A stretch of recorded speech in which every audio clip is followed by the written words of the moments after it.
Now, Sports Talk with Brodes. Here's Hunter Brody. Hey guys, before we get going, I want to let you know over on my Twitter page, @Brodes81, at the top of my profile, there's a pinned tweet. Every Wednesday, I do a Hump Day giveaway, and this week I'm giving away an outstanding Eagles windbreaker pullover that you will not want to miss. So make sure you enter to win. It's so simple. You follow me and you retweet that tweet. Bang. Next Wednesday, I pick the winner. And oh, by the way, I'm just saying, you don't want to miss next week's giveaway either. So stay engaged, get involved. You will not want to miss it. I hate this team. I literally despise this hockey team. Another embarrassing effort, and this is coming off of just getting your asses kicked by this same squad the last time you played. Yeah, you lost and you allowed 9 goals, and it was one of the worst efforts I've ever seen. Then somehow, some way, the Rangers get up 6-0 in this hockey game, so you got outscored 15 straight goals against the Rangers. And not that this really means anything because it shouldn't happen no matter who the opponent is, but it's the Rangers, all right? The fucking intensity against the Rangers, no matter how good they are, how bad they are, it's the Rangers. No matter if it's the Bruins, the Capitals, the Rangers, the Penguins, those teams, it matters more. You should be not flat against those teams significantly more than when you're going up against, I don't know, the Florida Panthers, the Calgary Flames, the San Jose Sharks. There's a different feel in the building, and I saw a video tweeted out by the Flyers before the game started of Carter Hart in the tunnel, and everyone's hanging out by the walls, and Carter Hart's walking through, not a peep, very quiet, one cat a hat. I think it was Kevin Hayes. It might have not have been. Regardless, the vibe in that tunnel was you're going to get your asses kicked, was you're not going to be ready to play, was you were going to get annihilated. Now, to be fair, the first couple of minutes, you saw a big hit out there. You saw a couple big hits out there that showed, hey, maybe the Flyers are ready to play. But as soon as one thing went wrong, which was 5 minutes into the game, and I really do believe that this was the changing point, and I know that sounds silly because it's one scoring chance by the Orange and the Black, and they still might have lost. But this was a potential opportunity that they failed to cash in on, and it happens to be Nolan Patrick, who knows nothing about the sport of hockey, apparently, because it was a fantastic passing sequence to enter the zone. Nolan Patrick on the right side of the netminder had a great opportunity to pass it backdoor to a wide-open Oscar Lindblom, and he shoots short side instead. But my problem is, first off, Oscar Lindblom was insanely wide open. Second off, he didn't even look. That just shows me the lack of awareness. This guy was supposed to be someone that could help you out, that could produce offensively, not to an Alexander Ovechkin level, not to a Connor McDavid level, but God damn it, if one of your teammates are wide open backdoor, pass the puck. You didn't even look in his direction. You were trying to shoot short side the whole time, and it wasn't even close to being available. And I think the product of that is, one, because Nolan Patrick is just bad, and that's on him fully, but also because this narrative that Alain Vigneault is pushing is we're doing the right things to get back on track. And all he is associating that with is getting more shots. So are you happy, AV? Are you thrilled with the outcome of this game? Because the Flyers significantly outshot the Rangers? Because you shouldn't be. Stop trying to sell us garbage. Stop trying to pretend like we're dumb here. Just because you're out shooting the opponent doesn't mean you're on the right track to get better and become a better version of yourself. So right then and there, when you don't score, and then bang, what do you know? Here comes the Rangers ready to rock and roll and pounce and produce bingos. Yeah, guess what? That could have been something that could have changed the way that this played out. You get on the board first, now you're up 1-0. Now it's definitely a different game than being down 6-0 and having to climb your way back in. Now Claude Giroux on Sturgeon, you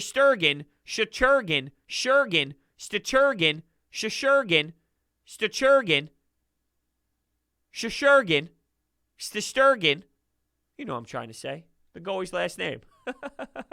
I'm literally drawing a blank here and just completely drawing a blank. I can't believe I just did what I just did, but now I got to look up the name. Shesterkin. I was on the right track. Jesus Christ, that was embarrassing. Just like the Flyers' effort. So why not? Why not just go down that road? Anyway, Giroux had a chance to stop the bleeding. I can't believe I just did that. Giroux had a chance to stop the bleeding. He couldn't get it past him. There was another opportunity to somewhat try and cool things down. I think the score was 2-0 at that point, but it's hard to keep track of things when it gets that ugly. Zibanejad looks like Bobby Hall out there, looks like Brett Hall out there, and you have Bobby Orr, also known as Adam Fox, producing 5 points. That was ridiculous. These guys were scoring at will. The zone entries were way too easy. It's the same thing over and over and over again, right? How many times am I going to stress that they don't know how to make simple passes in the D zone? How many times do we have to bring up the fact that they lose players with the D zone coverage, which allows one of their players to be wide open? How about stay out of the box? You have Sam Moran come into play here, and he's going from forward to defense to forward. I'm just talking about his career in general. When you're at the NHL level and you're making a change at your position, you're not good enough. And I know that he had injuries, and the injuries were a big problem why he wasn't the player that you anticipated him becoming. But there was this whole story about him trying to save his career by jumping up and being a forward. Once you get to that point, you're lost, right? You're not this player anymore. So the fact that, one, you even need to result into a player like Sam Moran to be in the lineup and play with Shane Gostisbehere, that's a problem. Like you're now putting him out there with Shane Gostisbehere, another player that has a ton of issues and is a problem right now as well. It just doesn't make sense. But when you're taking dumb penalties and you're cross-checking people after the whistle trying to be tough, dude, you got to understand, while, yes, you bring toughness and your size is something that benefits you, and that's been a personality of yours on the ice, is being that physical player and that tough guy, and you're trying to play with an edge, be smart. You can't be stupid. You can't allow this Rangers team to have all this time and space and allow for them to be able to score and get man advantages. You're going to put yourself in such a terrible position. And that's exactly what happened throughout the game. He took a penalty. There were so many penalties. The Flyers kept going in the box. Rangers kept netting them. They're scoring 2 goals within under a minute again. That's something that always happens when things go bad.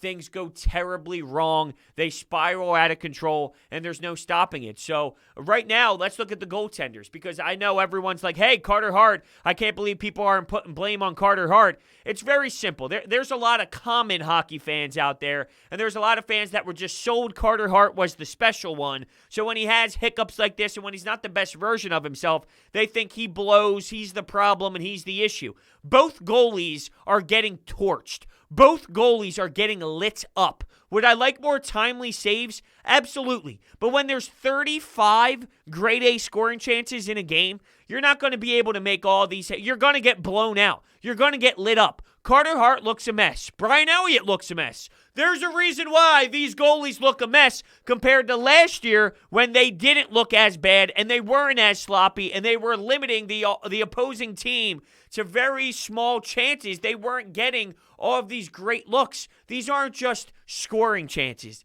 These are amazing, wide-open scoring chances backdoor. There's people complaining that on a 2-on-1 where there's this cross-crease pass that Carter Hart's not doing a good enough job. You just don't know. You just don't know. You haven't been involved in those situations. You don't properly understand that 2-on-1s, you're talking about NHL lethal players. You're talking about players who can fucking put the puck in the back of the net. So these are great players. That's what they are known to do. That's why they're paid the big bucks. Zibanejad was a star last year for a reason. He's been at the top of the league for a reason. He's been one of those guys that you highlight on the opposing team's roster for a reason, and you might have to start locking in Sean Couturier on that type of line for a reason, because they can outscore you and they can dominate you, and he was all over the ice flashing plays and showing his skill set nonstop in the last 2 outings against the Flyers, which is painful to see, but they are paid to do that, and they can do it. So to blame Carter Hart on a 2-on-1 one-timer, that's ridiculous. Are there goals here and there that I'm not happy with by Carter Hart? Yes. Is he getting beat glove side a lot? Yes, there are problems with him. But when you can't rely on the people in front of you, and when they're allowing players to be in the slot without someone even close to them, without a defenseman being even relatively stick length away from those players, you're going to get lit up. All right, there's only so much you can do. So I need Carter Hart to be better, but the way I see it is, if you get better defense, you get better goaltending. If you get better D-zone coverage from your forwards, you get better goalie play. Like, it all stems from everything that's happening in front of Carter Hart. When that gets fixed, Carter Hart gets fixed. It's not that difficult to see. It's not crazy to look at what happened last year. Wow, the defense was great. The D zone was beautiful. You moved the puck very well in your D zone, and it transitioned into the neutral zone. You limited the opponents to how many chances they really had. Oh, wait, Carter Hart and Brian Elliott looked very strong last year. Oh, wait, you could rely on Brian Elliott in such a great role, in this veteran leadership role, in this spot where you can play him and he'd be able to excel because he's not getting driven into the ground, and then now he's getting beat nonstop. It's not that hard to see. But when you're sold, Carter Hart is this future, and he's this guy that's going to bring you to the promised land. First off, that never happens at the age of 22 as a netminder in the NHL. It never happens, and it will never happen when this is what is in front of you. This is disastrous. This is Buffalo Sabres level of hockey. And they lost, 15 in a row at this point? I don't know exactly the number, but it's been a nightmare for that entire organization compared to where they were. And, oh, yeah, let's pick up Taylor Hall. And they just fell flat on their face. Eichel out of the lineup. Maybe we trade Eichel. Of course, he's out of the lineup with injury problems and all throughout this season. But my point is, this isn't just bad hockey. This is arguably the worst hockey we've seen. This is bottom of the league, Detroit Red Wings stuff, Buffalo Sabres stuff. And I alluded to that in the beginning. When they were winning games, I wasn't satisfied, and I knew that there was a problem here. I knew this wasn't sustainable. I saw all the problems that they had in the D zone, and it didn't make sense that they were gathering 2 points. Now, I was happy because the alternative was not getting 2 points, and they put themselves in a position where, all right, if they ever do go through a minor funk that they won so many games that they shouldn't have early on, that, all right, once they get back into a groove, but I don't think there is getting back to a groove. Gostisbehere after the game had some pretty strong words, dropping the F-bomb, saying we're playing like shit. It's unfair to the goalies, and he's not wrong, but once you hit that level, and when I hear that it's a bounce, not a bounce back game. What did Brian Elliott say the other day? A build off of game, a type of game that you build off of, and things like that. When you hear that 23 times, 25 times, 28 times in this season so far, and they're only in 30s when it comes to games played, it's a mess, and there's no going back. This is who you are. This is your team, and this is coming off of, too, Chuck Fletcher pretty much admitting, yeah, this team isn't working. Yeah, you guys aren't really flowing properly. Your GM just made a statement to the public, and you would think that maybe that would bring some sort of fire underneath everybody. Like, yo, did you hear our GM? He just said that we aren't properly constructed. He just said that he thought that they put together something better, but we're not it. Like, that didn't piss you off enough? Honestly, no. The answer is no. It's pretty clear. It's right out there. It's on the ice. You're not even in games. You're not a competitive team. When you lose, you get annihilated. When you lose, you get booed. Booed insanely off your own ice, as you should. Seriously, as you should. It is incredible that this is what we are watching at this point. And I wanted to make a statement about something. Oh, yeah, the fight at the end. So Sam Moran ended up dropping the mitts at the end, and I saw some things like, hey, yeah, at least he's showing some fight, and hey, at least there's some fight with this Flyers team. Get the fuck out of here with that nonsense. If that satisfies you, shame on you. You're looking at this completely the wrong way. Okay, so it's 8-3, and a guy who was in the box before for making dumb decisions, oh, he's going to punch someone in the face and knock his helmet off. I feel great about this team now. Oh, yeah, woohoo. Yeah, I'm just stoked. Get the hell out of here. And it almost pisses me off more, to be honest with you, that you're going to pick that spot to fight. Now, look, this is a guy that's fighting for his career, as we alluded to earlier, and he's someone who's fighting for his life in the league. So he's going to do anything that he can. But it bothers me that that's when you pick and choose to do it. It's 8-3. How about you play with fire and energy and make the smart plays? That's way more important to me than punching someone's helmet off in Lemieux when he's going to the ground and you show your size and your strength. I don't give a damn about that. That's so irrelevant to me. Make better plays. Be stronger. Stay out of the box. Like, I'm not here expecting Sam Moran to walk into this lineup and be in the next Steve Yzerman. All right? I'm not expecting him to be some stud player based off of the circumstances. But I sure can look at him and say, don't be dumb. Don't take stupid penalties. Don't cross the line and put your team in a bad spot. Don't get scored on. It's that simple. Don't get scored on and don't put your team in bad positions. And he did that throughout. And that's where I had the problem where, okay, so now you're going to fight. How about this team, instead of show and fight when it's 8-3 and Scott Lawton's chirping and he's getting all pissed off by the glass and he's running his mouth, play better hockey. Play better hockey. That's what I demand out of you. None of this show me passion garbage after the whistle when you're getting crushed by 5 goals to one of your biggest rivals. Do they not understand that? Do they not see where I'm coming from, where we're all coming from? I think the frustration point has boiled so much that you hit a breaking point, and there is this level where it goes and it hits the meter. That red meter is just going and going, and it's boiling, and it's not going to find its groove again. So unfortunately, this is the team we are going to see. And you will watch this team play again against the Rangers on Saturday. Could you imagine if you lose 5-1, if you lose 6-1, if you lose 4-1? What if the Rangers end up getting a 5-0 lead? What if Zibanejad has another 5-point performance? Or, well, he had a 6-point performance the last 2 nights, but what if he has another performance where he's unbelievable with 4 points, 5 points? What if Adam Fox gives you a 4-assist night? You have to show me balls. You have to show me grit. And I'm not talking about this nonsense stuff afterwards when the game's over and you're punching people in the face. I'm talking about smart hockey plays, good hockey plays. And even when they went through that little run of Giroux scoring and Sean Couturier or Kevin Hayes as well, when they put the puck in the net, don't go down 6 goals. Like, I'm not okay with, well, hey, they showed fight there. Oh, whoa, they got some power play goals. Don't go down 6-0. You're not at the point now where, look, if once in a while, once in a blue moon, like in an 82-game season, let's say 3 or 4 times you go down big and then you fight back and show some heart. Okay, that's different than when this is who you are. You get blown out every night. You get down 5-6 goals every night, it seems, at this point, and then you lose all control and you fall off. The whole entire thing falls off and you have no clue what to do anymore and how to get yourself going. So if that happens 5 times a week, 4 times a week, 3 times a week, you don't get that same praise afterwards. 4 times in a year, 5 times in a year, hell, 6, 7 times in a year. Out of 82 games, well, then the praise is different. But now this is just what you are. And when you're up 6-0, there's going to be a time where maybe you let your foot off the gas. So when the Flyers score a couple goals and they get a couple power plays here and there, well, yeah, guess what? The Rangers kept their foot off the gas and they're not going to be as tight and the gaps won't be as strong and they're going to give you more time and space. So you better squeak a couple on the board because that's natural. They're allowing you to do it. You definitely can't do it when everything's tight. That's for damn sure. When the gap is up, when you can't get through the neutral zone, yeah, you become a huge shell of yourself. And that's already saying something, considering you're probably the ugliest version of this team I've seen in quite some time. And there's been some really bad Dave Hackstall seasons.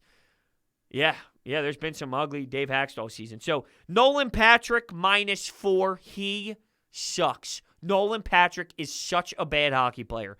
Jake Voracek -4. He had a tough day. Provorov -3, and this D-core, like, no one's ready to step up and be a player for you this season. No one is there.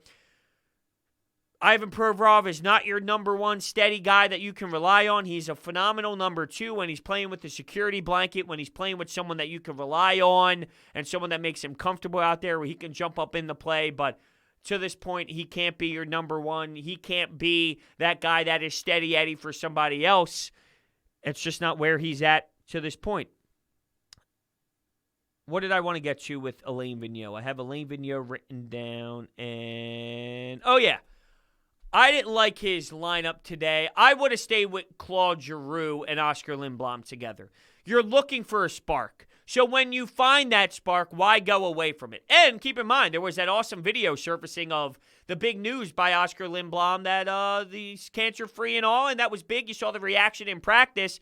You would think after playing so well, what's the point of trying to move him around, put him with Nolan Patrick, a player who has zero confidence right now, a player who looks shot and doesn't even deserve to be on the ice whatsoever. You're going to put Oscar Lindblom with him when the point of switching up the lines and trying to get something new going and creating some sort of buzz, it's all about finding something. And you found something in Claude Giroux and Oscar Lindblom, and then you decided to switch things up. It's clear that AV isn't pushing the right buttons this year, but I also think he tried literally everything. So right now, yeah, AV is not doing the best coaching job. There's no denying it. I don't think there's many options, though, to save this thing. It's not like he's got the right answers there and he's not pushing the right buttons. There's no buttons to push. There's no buttons to push anymore because you literally applied everything to this team. So he could possibly do better things. I don't think the better things, though, are fixing this team big picture. So for as great as we thought he was last year, there are some downfalls to him this season. I do think the reaction to AV is very strong.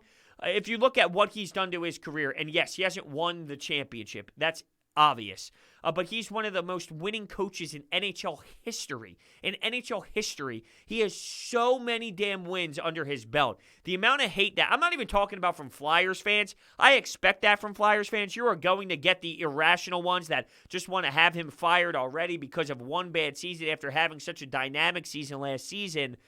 That I knew was going to happen, but some of the national attention towards AV, that this guy's a joke. Look, he's been to the Stanley Cup Finals 2 times. He's made it to Game 7. He doesn't suck. The roster is flawed, and is this team that bad? No. When you look at this team, they are not this bad.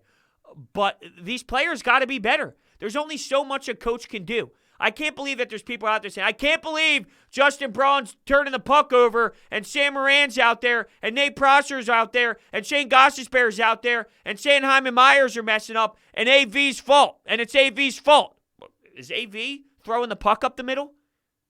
Like, I understand that Nate Prosser should never be in the lineup. But when Shane Gostisbehere gives you -3, -2 in a couple games in a row and all, I'm just like hypothetically throwing things out there, but it's not really hypothetical. That's the style of play you're getting from these players. When you get -6 out of these players and all, you gotta make a statement. Like, there was a game where Sanheim and Myers were both -6. Now, he stayed with them, and I was okay with staying with them. I approved of that message. But when guys are playing that badly, that poorly, it's not on AV. It's on these players making the plays. I've been through this with Brett Brown and the Sixers. These players are the ones that have to go out there and make a simple fucking pass from the D zone, from your fucking defenseman's tape to the winger's tape on the wall. We're asking for 5 to 10 foot passes that they can't make. That's not the coach's fault.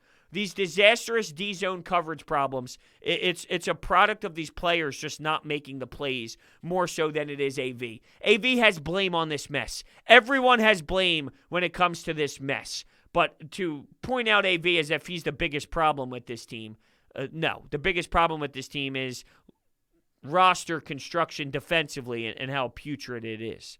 So we are going to get to the Anytime Hotline right now. I am currently, because we had a little doubleheader tonight, I am posting the Sixers podcast right now, so bear with me. The Sixers played the Lakers. It was a 10 o'clock start. Flyers played at 7, of course, so we had a little double whammy. I recorded the Sixers first, and then we went to the Flyers, so I'm just making sure everything gets uploaded to YouTube. So that is done. And before we get to the Anytime Hotline call, let's talk about March Madness, shall we? The tournament is in full swing, and the action has not disappointed. Oral Roberts, Loyola of Chicago, Gonzaga, Villanova, you name it. It's been an awesome start, and it's coming back this weekend, of course. DraftKings Sportsbook, America's top-rated sportsbook app, is putting new customers in the center of the action.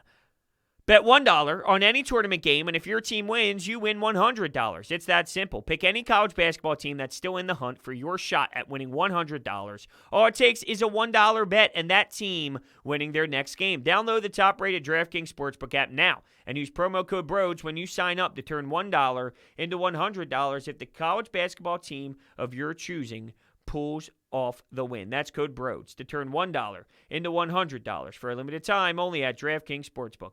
Must be 21 or older, Pennsylvania only. New customers only. In partnership with Meadows Racetrack and Casino. Restrictions apply. And see DraftKings.com/sportsbook for details. Gambling problem? Call 1-800-GAMBLER. Now, I just got these brand new Beats, and I'm a little bummed because they died on me. I got the Beats Studios. They're so sick. They got the black and gold trim. They died on me, so I can't use it. So now I got to rock my my Apple ones. Not that anyone cares about the struggles in my life, but we do care about the Flyers struggle. So let's kick it off. Send Carter Hart down to the minors. I'm dead serious. And this is not me being mean. I'm just afraid that we've broken this kid and his confidence is shot. Get him off this team as soon as possible. Send him down to the minor leagues. Let him rebuild himself from right there because this kid is so important to this franchise's future. And I want to make sure he's not damaged goods. Just send him down to the minors for the rest of the year. No. I'll be honest with you, that's probably the dumbest thing I've ever heard. You're not sending Carter Hart down to the minors. And then what? You're playing Brian Elliott the rest of the way. You're bringing in Alex Lyon. Like that is where I have the problem. That's where we have to draw the line. So now, no, you got to. This is part of being a professional. And yeah, this is a mess, and it is bad for his psyche. But you got to grind it out. This is part of being mentally tough. This is the mental toughness side of things. Go out there, keep battling. We're not going to quit. Keep going, keep grinding, keep playing, keep fighting, keep working your ass off in the paint. You got to find a way. It's about the mental toughness. This is a stride that you need to look at when it comes to the netminder. You're not sending Carter Hart down to go play for the Lehigh Valley Phantoms. That's where the irrational fan base comes into play. That is one of the most asinine things I've ever heard in my life, to now removing Carter Hart down to the minors. No, you're not. You're not ever going to do that. That is one of the worst things you could have ever stated, and it's never going to happen. You're not putting Carter Hart on the Phantoms. You're not doing it. You're not doing it. I just don't see how the coach isn't fired yet. I mean, literally every aspect of this team is doing terrible. Every aspect. Goaltending, defense, turnovers, forecheck, breakout passes. And the most alarming thing and the most telltale sign of this is coaching is that every single young player on the team has taken a step backwards, except for Farabee. That's a huge sign of horrible coaching. This is pathetic. I might actually have to shut down the podcast. Are you kidding me? Alain Vigneault needs to be fired. That is a joke. That is an absolute joke. Statistically, this is one of the best coaches you could have possibly hired. This is one of the best coaches available, one of the best coaches in the league. This is how hockey works, man. This is how it works with these coaches. It's one big cycle and all. Alain Vigneault has had an insane amount of success. They get hired, they get through a nice run with the organization, then they get fired. Then the next team picks him up, they get a nice run, and then he gets fired. Then they pick up a nice coach. But Alain Vigneault's track record speaks for itself. This is year 2 of Alain Vigneault. It's not year 6, year 7, year 8. Alain Vigneault, you probably said, was the best fucking hire they've had in a long time last year. I can't believe the extreme difference in how people feel about this guy where, oh yeah, let me know how many smart franchises just fire coaches every other year and they have so much success doing it. Show me the franchises that every time one bad thing happens, they just blow everything up and they start all fresh and they get a new coach. That's not how this works. That's not how good organizations run. So when AV has such a fantastic season last year, not 10 years ago, last season, he had such a great year where he pushed all the right buttons and had this team playing such a great way. Now, all of a sudden, this guy's dumb, he's stupid, and everyone out there knows nothing. And AV's the worst coach, and all these players regress so much because of everything Alain Vigneault has told them, and now they just suck because of everything. The only reason why they suck is because Alain Vigneault taught them things, and they went in the wrong direction. I mean, I cannot believe the way people think. It's crazy to me. Please don't be another one of these. Yeah, obviously I'm frustrated. I know the team is frustrated, but I don't know. I think I have problems with AV's messaging. I support AV in the long run. I think there's been a lot of good things he's done for this team, but I have some problems with his messaging. After this game, I don't think he was saying the right things. I'm not really sure if what he's putting forth is going to give enough energy to this team. I don't know. Now, I can agree with that. See, now there's a difference here, right? Do you see the difference in the vibe between those two callers when it comes to questioning what AV is saying right now? One makes it seem like AV is the worst coach in the history of the NHL, and then the other is, I support AV. I like him as a long-term coach here and all, but I'm confused on his messaging right now.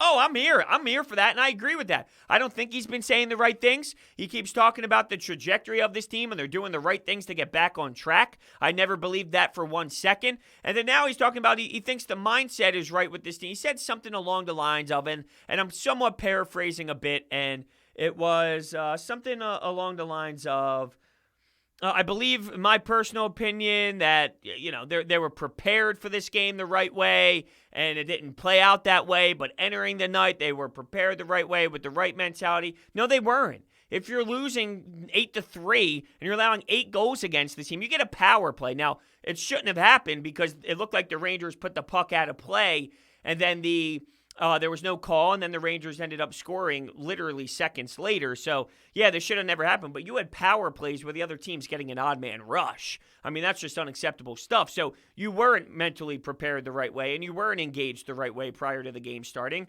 because this wouldn't happen as much as it does if that was the case. So I do agree with you that the messaging side of things is wonky. Yeah, I don't know. Like, I can't even wait for the end of this game. But as for our goaltending, can we get one of them boards and goalie boards put in the net? I think we can get better save percentage out of one of them things than what we're playing with. Oh, it's horrible. But what can you say about this team? Joel Farabee's good. I don't know who else is. Yeah, Joe Farabee is definitely taking so many great strides that if you're looking for one positive this season, it's absolutely Joel Farabee and what he can possibly grow into.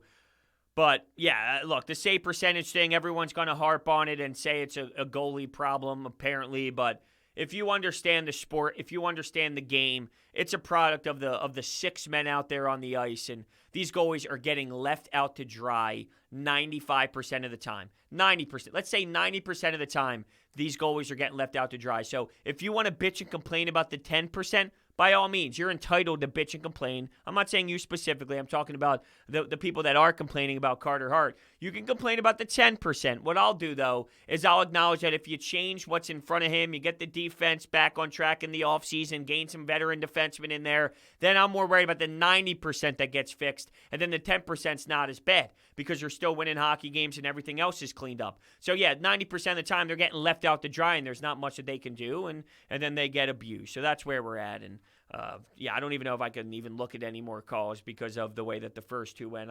My toes are curling and I'm getting extremely frustrated. So, yeah, I'm leaving it at that. With that being said, I did the same thing with the Sixers pod. I grabbed the wrong read. With over 20 years of experience in the solar industry, Orbit Energy and Power is home to your solar experts in residential and commercial projects. They are dedicated to making sure that your project is completed easily and properly by using high-quality materials and trained professionals to get the job done right. Their solar program eliminates your electric bill completely. They also provide water purification systems, backup energy services, battery storage, and more. So check out their information. It's all down below. Thank you so much for listening, and I will see you next time.